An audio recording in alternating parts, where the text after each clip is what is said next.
안녕하세요. 인지지각 심리학의 장경은입니다. 이번 시간에 이제 드디어 1장 시작하게 됐는데요.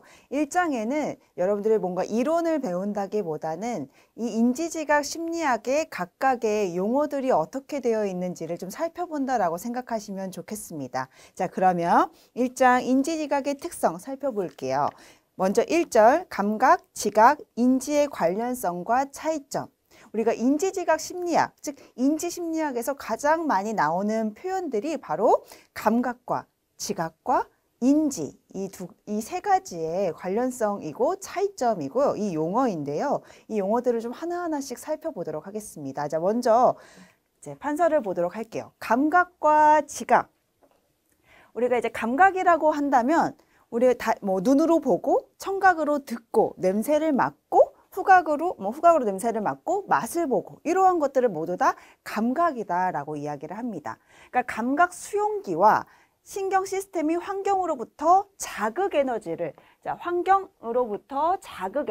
받아들이고 표상하는 과정이라고 하는데, 자, 외부에 있는 자극들을 느끼는 것을 우리는 감각이라고 이야기를 합니다. 자, 그런데 이 표상하는 과정이라고 쓰여져 있어요. 우리가 심리학에서 가장 많이 쓰는 또 용어 중에 하나가 이제 표상이라는 표현이 있잖아요. 이 표상이라고 하는 거는 이 많은 물체, 예를 들어서 책이다. 근데 책이라고 하는 물체들을 그냥 있는 그대로 머릿속에 넣는 것이 아니라 다양한 이미지들, 다양한 심상들을 가지고 우리가 머릿속에 넣는 것을 바로 표상이라고 이야기를 합니다. 어쨌든 감각은 환경으로부터 자극 에너지를 받아들이는 과정이라고 한다면 이 지각이라고 하는 것은 중요한 표현이에요. 감각 정보를 받아들였던 정보들을 체계화하고 해석하는 과정이다라고 생각하시면 됩니다. 자, 이거 그냥 있는 그대로를 받아들이는 게 아니라 심상으로 감각을 받아들였어요. 이 받아들인 것을 내 나름대로 어떻게 해석하고 어떻게 체계화하는 것을 우리는 지각이다라고 하고, 더 나아가서 우리가 인지. 자, 인지라고 한다면 이 인지라고 하는 것은 감각과 지각과 그 다음에 인지가 일어나는 것인데, 이것은 이해하는 과정이다라고 보시면 됩니다. 이해하는 거. 그래서 감각 다음에 지각 다음에 인지가 일어나는 것이다 라고 생각하시면 되고요. 먼저 감각과 지각의 좀 차이를 조금 더 구분해 보려고 합니다. 인지는 다음 시간에 계속 얘기가 나올 거라서 감각과 지각에 좀 초점을 맞춰 보려고 해요. 자, 근데 감각에서는 우리가 이제 상향처리라고 이야기를 하고 지각은 하향처리라고 이야기를 합니다. 자, 상향처리라고 하는 것은 입력된 자료에만 의존한다라고 이야기를 하는데, 자, 이게 무슨 뜻이냐면 우리가 컵이 하나, 어떤 모양이 있어요, 모양이. 이런 모양들도 있을 수 있고요. 이런 모양이 있을 수도 있고. 자, 이렇게 세 가지 모양이 있어요. 자, 1번, 2번, 3번. 자, 이렇게 세 가지 모양인데, 자, 이것이 두 개가, 자, 1번과 2번으로 구성된 것이죠. 그쵸? 그러니까 분석하는 거예요. 아, 이거는 이거와 이거랑 구성되어 1번과 2번으로 구성되어 있구나. 이것이 바로 상향처리다. 그러니까 하나하나의 입력된 자료들을 분석하는 것을 우리는 상향처리다라고 이야기를 합니다. 자, 예를 들어서 또 이런 것도 있을 수 있죠. 이거랑 이렇게 되어 있어요. 그럼 얘는 2번과 3번으로 구성되어 있구나. 이것을 우리는 상향처리라고 이야기를 합니다. 자, 그러면 지각에서 말하는 하향처리라고 하는 표현은 뭐냐면, 여기선 선지식이나 기대, 자극이 제시된 맥락에 따라 라고 했는데, 여기서 중요한 표현은 선지식, 기대, 기존에 한번 경험을 해왔던 거예요. 예를 들어서 이거는 이제 상향 처리고요. 우리가 하향 처리를 조금 보면은, 하향 처리가 뭐냐면 예를 들어서 이런 꽃 모양이 이렇게 있어요. 이렇게 꽃이 이렇게 있다고 가정을 하고, 자, 이 꽃이야. 우리 한번 봐왔고 알고 있는 꽃이에요. 그런데 여기에 요것만 세 가지만 주어졌어도 이거 꽃이잖아 라고 하는 것이 바로 하향철입니다.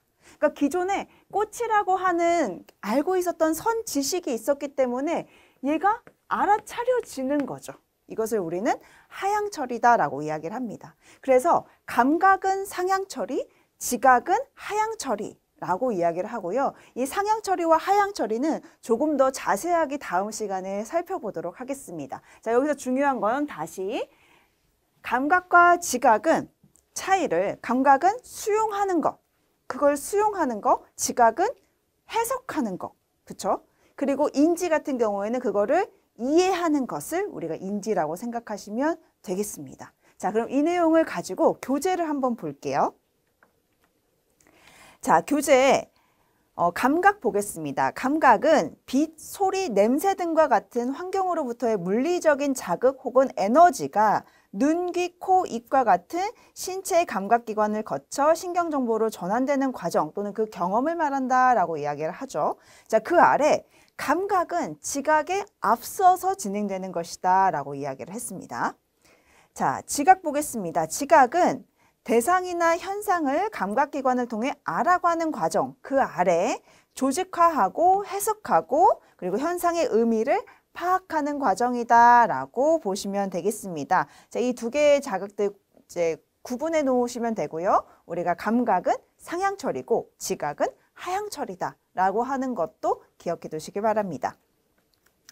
자, 두 번째 그 밑에 이제 지각심리학 볼게요. 우리가 지각심리학이라고 이야기를 그러니까 우리가 인지지각심리학을 다룰 때 지각심리학 그리고 정신물리학 그리고 인지신경과학 이 세 가지에 대해서는 좀 많이 다루는 편이에요. 자, 왜 다루냐?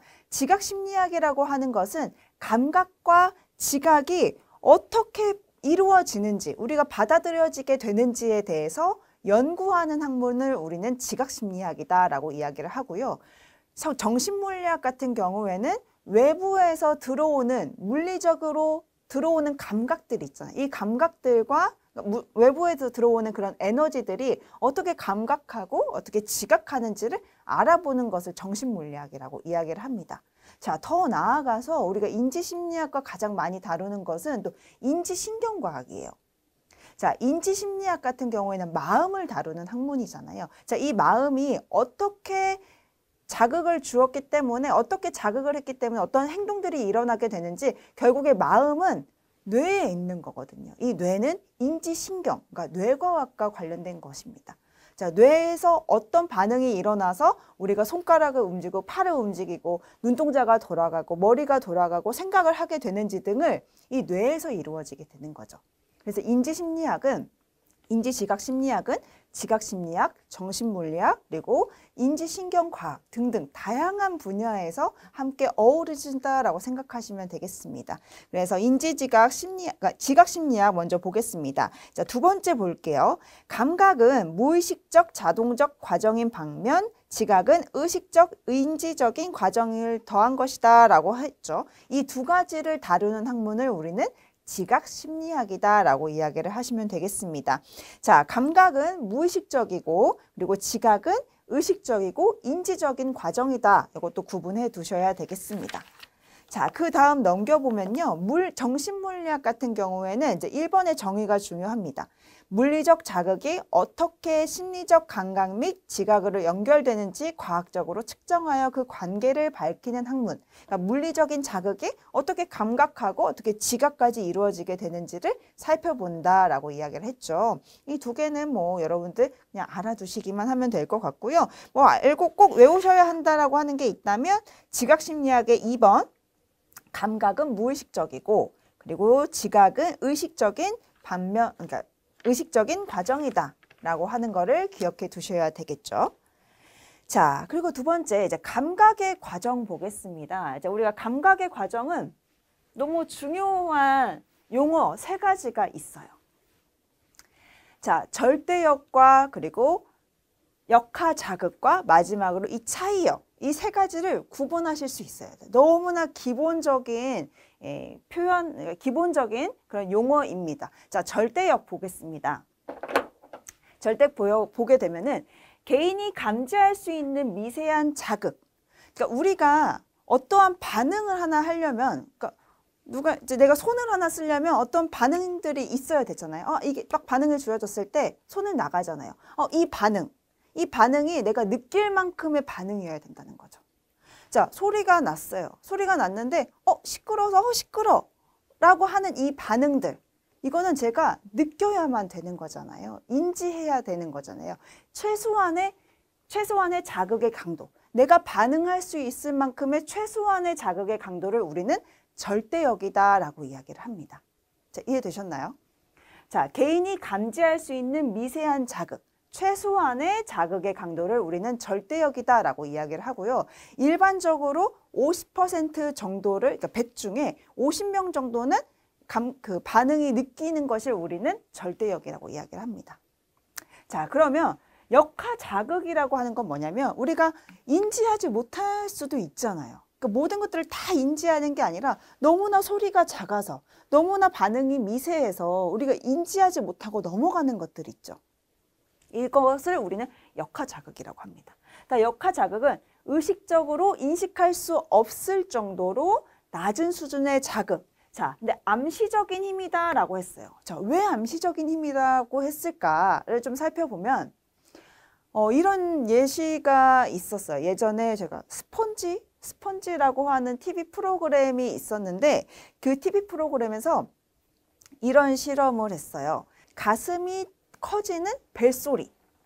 자, 가슴이 커지는 벨소리. 자, 이게 뭐냐? 자, 어떤 벨소리, 우리가 유아들, 그 모유 수유하는 어머니들 있잖아요. 어머니들은 이제 아이들이 이렇게 울게 되면은 모유를 줘야 되기 때문에 그때 호르몬이 발생이 돼서 가슴이 커지는 그런 현상이 있다라고 합니다. 자, 그런데 자, 벨소리예요. 그냥 우리 일반적인 따르릉 뭐 예를 들어서 벨소리에 아주 미세하게 의식할 수 없을 정도로, 의식적으로 인식할 수 없을 정도로 낮은 수준의 아기 울음소리를 넣었다는 거예요. 아기 울음소리를 넣었는데 인지는 못하는 거죠. 그 벨소리를 계속 자극을 이제 그 어머니들한테 줬는데 아무런 아기 울음소리가 들리지 않았는데 갑자기 내 가슴이 커진다라고 느껴진 거죠. 자, 이건 뭐냐면 호르몬이 작용했다라는 거예요. 내가 인식할 수 없을 정도로 너무 미세한 자극이었는데 이 몸은 반응했다라는 거죠. 이것을 바로 우리는 역하 자극이라고 합니다. 자, 그러다 보니까 우리가 그러니까 홍보에서 예전에 많이 쓰여져서 예를 들어서 이런 사례들도 있었어요. 펩시콜라인데 영화를 보다가 우리 광고들이 나가잖아요. 근데 영화를 보는 중에 아주 잠깐 의식할 수 없을 정도로 낮은 수준의 정말 빠르게 펩시콜라가 지나갔다는 거예요. 그런데 그 영화가 끝나는 순간 펩시콜라의 그 판매율이 높아졌다라는 거죠. 이것을 바로 우리는 역하 자극이다. 이러한 사례들도 있는데 어떤 사람들은 이 역하 자극이 정말로 효과가 있다. 그러니까 인간에게 영향을 미친다라고 하는 사람들도 있는가 하면 또 어떤 사람들은 그거 아무 반응이 없다. 아무 관련이 없다라고 하는 학자들도 많이 있습니다. 자, 그러나 광고에서는 이 역하 자극을 이용하는 것을 이제 인간을 이제 관리한다. 인간을 우리가 뭐 무의식적으로, 그러니까 인식할 수 없을 정도로 계속 그 윤리적인 문제가 있기 때문에 그래서 우리는 이 역하 자극을 광고에서는 쓰지 않기로 했습니다. 그래서 어찌됐든 뭐 이 역하 자극이 광고 효과에 뭐 긍정적이네 그렇지 않네를 떠나서 실제로는 이제 광고에서는 거의 쓰지 않는데 이런 것들을 우리는 역하 자극이다. 근데 우리는 또는 식역학 뭐 이렇게 얘기를 할 수도 있어요. 식역학. 이라는 표현을 쓰기도 합니다. 자, 그 다음에 이제 차이역 보겠습니다. 이 차이역도 정말 중요한데요. 개인이 두 자극 간의 차이가 있음을 탐지할 수 있는 최소한의 자극의 강도의 차이라고 이야기를 했는데, 뭐 예를 들어서 자, 50g의 자, 10g에 1g 50g에 1g의 추가가 된 거예요. 그렇죠? 자, 50g에 1g 추가된 것은 이 1g이 별로 증가했다는 걸 느끼지 못할 수 있어요. 자, 그런데 10g에서 1g 올라간 거는 뭔가 무게가 달라졌네? 라고 느껴진다는 거예요. 이것을 우리는 차이역이라고 이야기를 합니다. 자, 우리가 이런 예들이 있는데 더 중요한 것은 이제 요거예요. 자, 일정한 양이 아니라 자극의 일정 비율에 따라 변한다라고 이야기를 하는 거죠. 우리 이것을 베버의 법칙이라고 하거든요. 자, 이 말이 뭐냐면 자, 50g이라고 다시 가정을 하고 50g에 1g을 추가한 거예요. 얘는 그래서 50g에 1g 추가했더니 느껴졌어. 1g이 올라갔네라고 느껴진 거예요. 자, 그러면 100g에 1g은 느껴지지 않겠죠. 그렇죠? 자, 그러면 이 100g에 이 무게가 올라갔음을 느끼려면 어느 정도 해야 되는 거냐? 50g에 1g은 늘어났기 때문에 얘는 50분의 1만큼인 거잖아요. 자, 그러면 100분의 1이 아니라 100분의 2g, 50분의 1만큼이 올라가야만이 얘가 자극이 올라왔구나. 나 지금 차이가 느껴졌어. 라고 한다는 거죠. 이 비율에 따라서 변화한다. 이것을 우리는 베버의 법칙이다. 그래서 차이역 이야기를 할 때 이 베버의 법칙을 같이 사용하기도 항상 같이 나오기 때문에 기억해 두시길 바랍니다.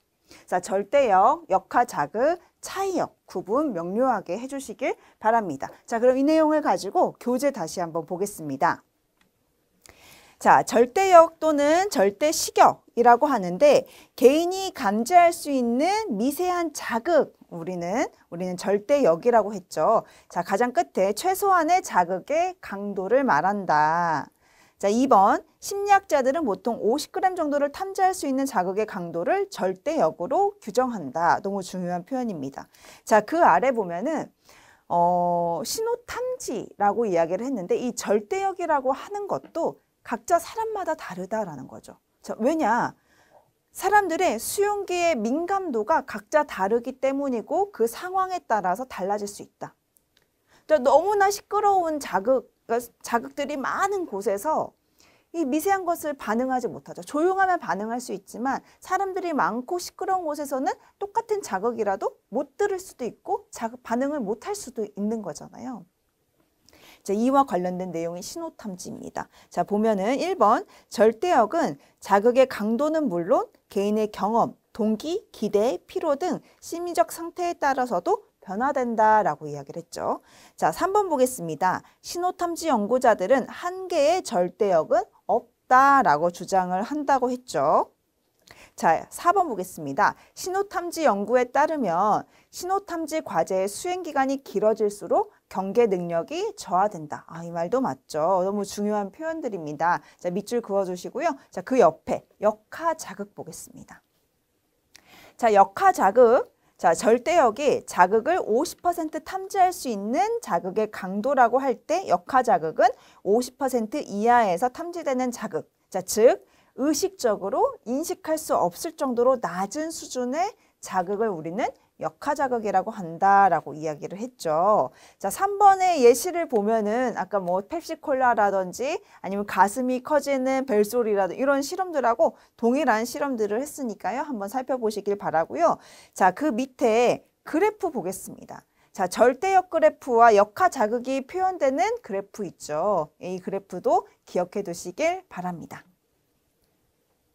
자, 그 아래 보겠습니다. 차이역, 차이역치, 식역, 차이식역 이렇게 나오는데 자, 1번 개인이 두 자극 간의 차이가 있음을 탐지할 수 있는 최소한의 자극 강도의 차이를 우리는 차이역이다라고 이야기를 하죠. 2번 차이역의 자극 강도에 따라 변화한다라고 해서 이 예시들을 좀 기억해 두시면 여러분의 차이역이 이거구나 기억하기 쉬우실 겁니다.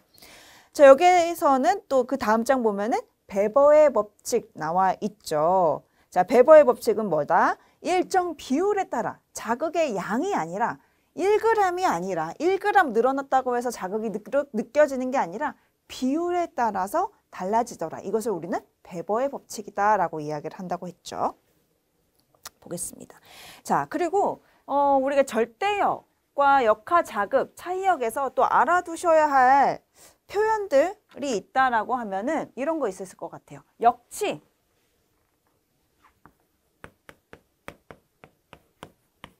역치가 낮음.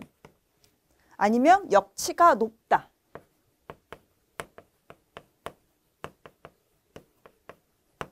자, 역치가 낮다라고 하는 것은 우리가 미세한 자극에도 반응하는 거죠. 이것을 우리는 역치가 낮다라고 하고, 우리가 강한 힘을 줘야만이 느끼는 것을 우리는 역치가 높다라고 이야기를 합니다. 자, 이러한 표현들도 사실 여기에서는 나오지 않지만 점점 인지지각 심리학에 대해서 더 파면 팔수록 이런 표현들 많이 나올 수 있습니다. 그래서 역치가 낮다라고 하는 것은 내가 자극 살짝만 반응해도 자극이 느껴지는 것을 우리가 역치가 낮다고 하고, 많은 힘을 주어서도 많은 힘을 줘야만이 느껴지는 것을 우리는 역치가 높다라고 이야기를 합니다. 자, 너무 중요한 표현들이고요. 앞으로 쭉 나올 표현들이니까 기억해 두시길 바랍니다. 자, 감각 수능 보겠습니다. 감각 수능은 감각 수능을 보기 전에 그 아래 더 알아두기를 좀 먼저 볼게요. 더 알아두기에 보면은, 자, 시격의 측정 방법은 3가지가 있다. 한기법, 그리고 항상자극법, 조절법이 있는데요. 자, 우리가 한계법은 먼저 한계법이라는 표현들도 많이 쓰거든요. 한계법이라고도 쓰기도 하지만 먼저 한계법이라고도 하는데, 자극의 수준을 약한 수준에서부터 조금씩 늘려나가는 거예요. 그래서 느껴진다. 그러니까 안 느껴져요. 자극이 안 느껴져요. 안 느껴져요. 노 하다가 어느 날 갑자기 자극이 느껴져요. 그러니까 마지막 노와 그리고 처음 오케이를 절대역을 절대역을 정하는 것을 우리는 먼저 한계법이다. 그러니까 자극을 약한 것부터 높은 것까지 올려주면서 마지막 노와 그리고 처음에 오케이의 절대값을 우리가 절대역으로 정하는 것, 중간값을 절대역으로 정하는 것을 우리는 먼저 한계법이다라고 이야기를 합니다. 자, 그 밑에 항상자극법 같은 경우에는 우리가 실험자가 지금 조절법 같은 경우에는 그 실험자하고 그리고 관찰자가 있는데, 이 실험자 같은 경우에는 자극을 주는 거죠. 그러니까 실험자가 자극을 계속 주는 것은 먼저 한계법과 그리고 항상자극법이 동일해요. 자, 피험자, 즉 관찰자가 실제로 자극을 그러니까 능동적으로 자극을 주는 것을 우리가 조절법이라고 이야기를 하는데, 먼저 한계법이나 항상자극법 같은 경우에는 실험자가 자극을 주는 거는 동일해요. 그러나 이 항상자극법 같은 경우에는 무의식적으로, 그러니까 무식적이 아니라 무선적으로 제시를 하는 거죠. 자극을 아무 때나, 뭔가 규칙적으로 주는 게 아니라 무선적으로 아무 때나 자극을 주는 것이 우리가 먼저 한계법과 그리고 항상자극법이 다른 차이점이다라고 보시면 되겠습니다. 자, 그런데 항상자극법이 가장 좀 시간이 조금 오래 걸리기는 하지만 가장 정확한 절대역을 판단하는 가장 정확한 방법이라고 볼 수가 있고요. 먼저 한계법 같은 경우에는 중간 정도 한다고 보시면 되고, 조절법 같은 경우에는 뭐냐면 관찰자가 자극을 알아서 주는 거예요. 실험자가 주는 게 아니라 스스로 능동적으로 자극을 줘가면서 이거 절대역이야 라고 이야기하는 것을 우리는 조절법이라고 이야기를 하는데, 시간이 가장 적게 들지만 가장 정확하지 않다라고 우리는 이야기를 합니다. 그래서 이런 것들도 좀 알아두시면 좋겠죠. 자, 마지막 우리가 감각 수능을 좀 보도록 하겠습니다. 감각 수능이라고 하는 건 말 그대로 그 상황에 적응이 돼가지고 그 민감도가 약화되는 것을 이야기를 합니다. 예를 들어서 개인이 일정한 자극에 지속적으로 노출될 경우 그 자극에 대한 민감도가 약화되는 것을 이야기를 합니다. 자, 우리가 냄새가 딱 처음에는 불쾌했는데 계속 그 장소에 있다 보면은 냄새가 뭐 안 나는 경우가 있죠. 아니면 참을만 하는 경우들도 있죠. 이것을 우리는 감각 수능이다라고 이야기를 합니다. 자, 그러면 그 아래 이제 3번을 보면은 눈에 대해서 이야기를 나눠요. 그러면 눈 같은 경우에도 우리가 계속 바라보고 있으면 어느 순간 안 보여야 되는 거 아니에요? 감각 수능에 따르면 민감도가 약해지는 거니까 아예 안 보이거나 뭐 그래야 되는데 잘 보이죠? 라고 이야기할 수 있죠. 근데 우리가 눈은 가만히 있다라고 생각하지만 실제로 우리 눈 안에 있는 망막은 계속 움직이고 있다라는 거예요. 계속 움직이고 있기 때문에 계속 뭔가를 반응하고 있는 거죠. 이것을 우리는 이제 감각 수능이다라고 이야기를 합니다. 자, 여러분들 오늘 좀 어떠셨나요?